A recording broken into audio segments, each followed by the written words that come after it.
We're now in the Filipino family home. This is the modern era of Hawaii's Plantation Village, 1935. And there's a few things here that are different than what we've seen. We have electricity. We also have a wall telephone, and that tells us something because most folks in 1935 on the plantations did not have telephones. And so this is a Luna's house. The Lunas were the field supervisors. And we also have a full bathroom. So it's quite modern compared to the others where the bathrooms were separate buildings and they did not have electricity. This is Sharoma's Simon stand.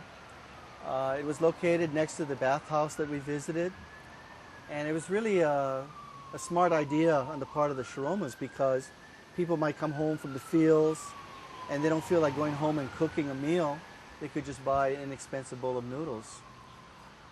Next door we have the Plantation store, and this one is measured from the original in Kaloa on the island of Kauai. And Kaloa was the first established commercial sugar plantation in Hawaii in 1835. Beyond it, we have an infirmary from Haleiwa. Haleiwa was part of the Waialua sugar plantation, the last plantation on Oahu that closed in 1997. On the end is the social hall.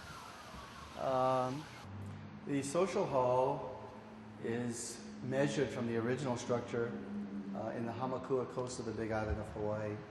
And these social halls were built so that the plantation workers would have a place to come to on a Sunday or perhaps a holiday. They could have dances here, they could show movies. And it's kind of ironic that when the law is changed that allows the union representatives to come on the plantation and talk to people about joining the union, that this was the most appropriate place for that. And so the social halls became the union halls.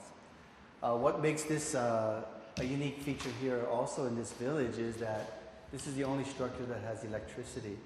And so it's available for people to use it in the evenings or something of that nature. We're now at the Halau Va'a. And this structure is for the building and maintenance of outrigger canoes.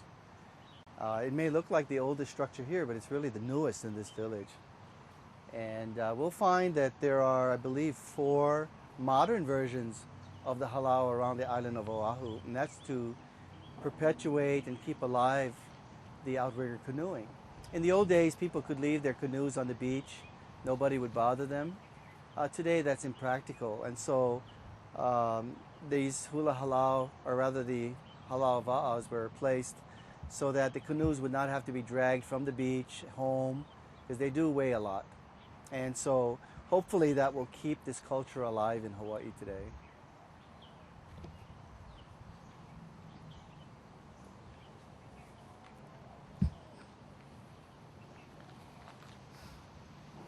And you notice all the taro growing here up close and personal now. And it's really quite nice to see this growing instead of this old California grass that was about 5 or 6 feet tall. And it's amazing how quickly this taro has grown. Clifford also restored the lo'i within the village. This whole operation here is a commercial one, but with his machinery he was able to restore our lo'i as well. Well, way back in the late 1960s, I think, there were several people who got together. And I guess they saw the future where a lot of the plantations were closing. And they thought it'd be a good idea to establish a place where the history of why all these people came here to Hawaii to work on the plantations could be preserved, so that as the descendants of these folks came to visit here, they would have an appreciation of the difficult life their ancestors have, and perhaps maybe they would appreciate their lives even more, what they have today. It seems like we have such a rich abundance of material things, and so Hawaii's Plantation Village is the goal is to remind people of their legacy of these people who came to Hawaii.